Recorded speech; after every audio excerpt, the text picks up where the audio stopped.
कुछ साल पहले न्यू ईयर को लेकर एक न्यू ट्रेंड तेजी से फैला था, जिसमें कई लोग एक ही साल का दो बार स्वागत करके रिकॉर्ड बना रहे थे। यानी कि ये लोग सेम ईयर के लिए दो बार न्यू ईयर बना रहे थे। ऐसा करने के लिए ये लोग पहले जापान के शहर टोक्यो चले जाते और फिर वहां 1 जनवरी को न्यू ईयर मनाकर सुबह 1 बजे की फ्लाइट ले लेते और सीधे अमेरिका के लॉस एंजलिस शहर आ जाते। और जब वो लोग यहाँ लैंड करते तो यहाँ 31 दिसंबर के शाम 5 बज रहे होते और फिर वो लोग लॉस एंजल्स में दोबारा न्यू ईयर मना लेते थे। ऐसा वो इसलिए कर पाते हैं क्योंकि ये दोनों देश अलग अलग टाइम जोन्स में बटे हुए हैं। हेलो एवरीवन, मेरा नाम हिमांशु है और हल्के फुल्के ज्ञान से भरपूर खबरगांव के इस वीडियो में आज बात करने वाले हैं टाइम जोन्स की।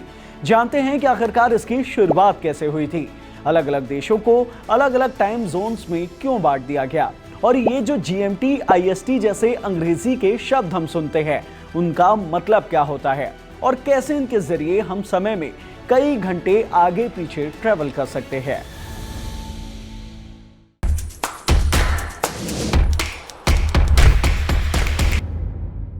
अब ये जानते हैं कि हमें अलग अलग टाइम जोन्स बांटने की जरूरत क्यों पड़ी और हमने इसे कैसे बांटा है।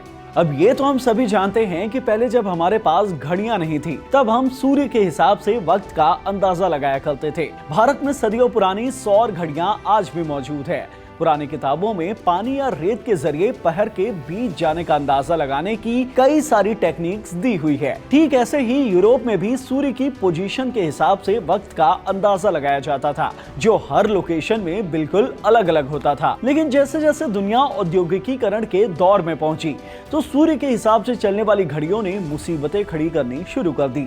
जितना कुछ डेटा मौजूद है उसके मुताबिक रेल ही वो आविष्कार था जिसने सबसे पहले अलग अलग टाइम जोन्स डिवाइड करने का ख्याल लोगों के मन में डाला था। दरअसल रेल इतनी तेज थी कि वो चंद घंटों में लोगों को एक शहर से दूसरे शहर तक ले जाती। यूरोप और अमेरिका में तो कई राज्य बदल जाते थे और जब भी रेल किसी दूसरे स्टेशन पर पहुंचती तो वहां का वक्त पिछले स्टेशन के मुकाबले आगे या पीछे चल रहा होता था, क्योंकि हर एक जगह पर सूर्योदय का वक्त अलग अलग होता है और उसी के हिसाब से उनकी घड़ियां सेट होती थी। जैसे कि अगर किसी शहर में सुबह के 6 बजे ट्रेन निकलती और एग्जैक्ट 2 घंटे की यात्रा कर वो किसी दूसरे शहर पहुंचती तो वहां की घड़ी में 8 नहीं बल्कि 7:50 हो रहे होते, क्योंकि वहां सूर्योदय 10 मिनट लेट से हुआ था। इसके अलावा समुद्री यातायात का भी यही हाल था। जहाज किसी एक देश से दूसरे देश निकलते तो वहां वक्त ही नहीं बल्कि कैलेंडर तक बदले हुए होते थे, जिसके कारण न सिर्फ यातायात में बल्कि अंतरराष्ट्रीय व्यापार में भी काफी दिक्कतें हो रही थी। ऐसे में से निपटने के लिए कनाडा के एक रेलवे इंजीनियर सैंडफोर्ड फ्लेमिंग ने साल 1876 में एक बेहतरीन आइडिया दिया। फ्लेमिंग ने कहा कि पूरी दुनिया को 24 अलग अलग टाइम जोन में बांट देना चाहिए, क्योंकि पृथ्वी हर 60 मिनट यानी कि हर 1 घंटे के अंदर 15 डिग्री घूम जाती है और 24 घंटे के अंदर पूरा 360 डिग्री का चक्कर लगा लेती है। इसलिए पूरी पृथ्वी को 24 अलग अलग हिस्सों में बांट देना चाहिए और इन सभी हिस्सों के बीच 1-1 घंटों का अंतराल होना चाहिए। फ्लेमिंग का यह आइडिया ज्यादातर लोगों को पसंद आया, लेकिन इसे अभी वैश्विक सहमति मिलना बाकी था। साल 1884 में पूरी दुनिया को एक घड़ी में सेट करने के लिए अमेरिका की राजधानी वॉशिंगटन DC में एक कॉन्फ्रेंस बुलाई गई, जिसे नाम दिया गया इंटरनेशनल मेरिडियन कॉन्फ्रेंस। इसमें 25 देशों ने हिस्सा लिया। सभी ने पूरी दुनिया को 24 अलग अलग हिस्सों में बांटने के लिए सहमति भर दी, लेकिन अभी ये तय नहीं हुआ था कि 0 पॉइंट किसे माना जाएगा, यानी कि वो कौन सी जगह होगी जहां से लेफ्ट या राइट करने पर वक्त 1 घंटे पीछे जाने लगेगा या फिर 1 घंटे आगे आने लगेगा। ऐसे में सभी को ख्याल आया लंदन के ग्रीनविच का।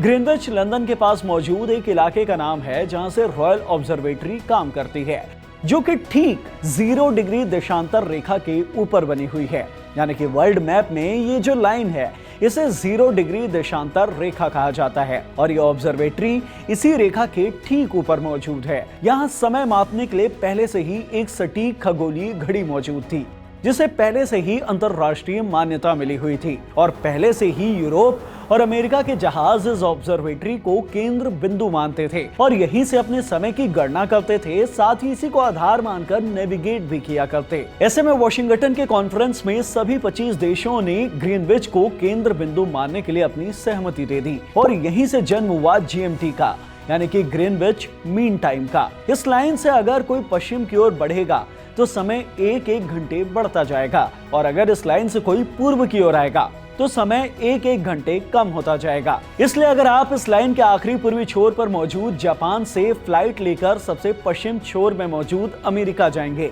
तो पूरे के पूरे 13 घंटे का अंतर आ जाएगा, क्योंकि पूर्व में होने के चलते जापान में पहले सूर्योदय हो जाता है, जबकि इसके 13 घंटे बाद अमेरिका में सूर्योदय होता है, और इसलिए अमेरिका जापान से 13 घंटे पीछे चला जाता है, जिसका लोग फायदा उठाकर साल में 2-2 बार न्यू ईयर मना लेते हैं। वैसे जाते आते आपको भारत के टाइम जोन्स और इसे लेकर जो विवाद होता है उसके बारे में भी बता देते हैं। देखिए, जब भारत में अंग्रेज थे तब यहाँ 3 टाइम जोन चला करते थे। एक था बॉम्बे टाइम जोन, दूसरा था मद्रास टाइम जोन और तीसरा था कलकत्ता टाइम जोन। इसमें से सबसे पुराना है मद्रास टाइम जोन, जिसे साल 1802 में ब्रिटिश ईस्ट इंडिया कंपनी के खगोल शास्त्री जॉन गोल्डिंघम ने बनाया था। इस वक्त ग्रीनविच वाला टाइम जोन तय नहीं हुआ था, ऐसे में इसे जॉन गोल्डिंघम ने रॉयल ऑब्जर्वेटरी को ध्यान में रखकर बना लिया था। भारतीय रेलवे ने भी इस टाइम जोन को अपनाया था और इसी के मुताबिक रेल का परिचालन हुआ करता था। लेकिन जब साल 1884 में अमेरिका में जीएमटी पर सहमति बन गई तो देश से मद्रास टाइम जोन को खत्म कर 2 अलग अलग टाइम जोन में बांट दिया। एक था बॉम्बे टाइम जोन और दूसरा था Kolkata time zone. Bombay time zone GMT से 4 घंटे 51 मिनट आगे था और कोलकाता टाइम जोन 5 घंटे 30 मिनट 21 सेकंड आगे, और पूरा देश इन्हीं 2 टाइम जोन के हिसाब से चला करता था।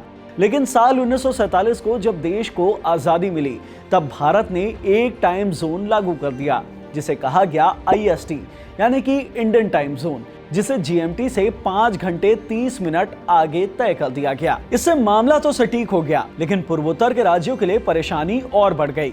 देखिए, पूर्व से पश्चिम के बीच भारत की जो टोटल दूरी है वो है 2933 किलोमीटर की, और इन दोनों के टाइम में करीब 2 घंटे का फर्क आ जाता है। भारत के स्टैंडर्ड टाइम जोन के मुताबिक अरुणाचल प्रदेश में सूर्योदय 4 बजे हो जाता है, जबकि गुजरात में 6 बजे के करीब। लेकिन भारत का जो स्टैंडर्ड प्रोडक्टिविटी आवर है वो है 10 से 6 बजे तक का, यानी कि ऑफिस का वक्त। ऐसे में अगर अरुणाचल प्रदेश का इंसान सुबह 4 बजे सूर्योदय के हिसाब से जाग जाता है तो 10 बजते बजते ऑफिस पहुंचने तक उसके दिन का एक हिस्सा निकल चुका होता है, और फिर उसके यहाँ दिन भी जल्दी ढल जाता है। तो उसके पास देश के पश्चिमी राज्यों के लोगों के मुकाबले प्रोडक्टिविटी के लिए कम वक्त बचता है। इसलिए देश में 2 टाइम जोन की मांग रुक रुक कर उठती रही है और वापस से कोलकाता टाइम जोन को शुरुआत करने को कहा जाता है। हालांकि चीन जैसा देश जिसका क्षेत्रफल भारत से कई गुना बड़ा है, वो भी एक ही टाइम जोन के हिसाब से चलता है, और वो है बीजिंग टाइम जोन, जो कि चीन के सबसे नॉर्थ ईस्ट में बसा हुआ एक शहर है। तो ये था देश के टाइम जोन और उसका पूरा लेखा जोखा। इसमें हमने आपको टाइम जोन की शुरुआत से लेकर उसके बनने और बिगड़ने की पूरी कहानी समझा दी है। साथ ही ये भी बता दिया है कि कैसे इसके जरिए लोग टाइम ट्रेवल तक करने लगे हैं। इस वीडियो में इतना ही। इस वीडियो से मिला हल्का फुल्का ज्ञान पसंद आया हो तो इसे लाइक करें, शेयर करें। साथ ही हमारे चैनल खबरगांव को सब्सक्राइब करना ना भूलें। हमारे ऐसे ही दिलचस्प कंटेंट को आप इंस्टाग्राम और एक्स पर भी लुत्फ उठा सकते हैं, वहां भी हमें जरूर फॉलो करें। धन्यवाद।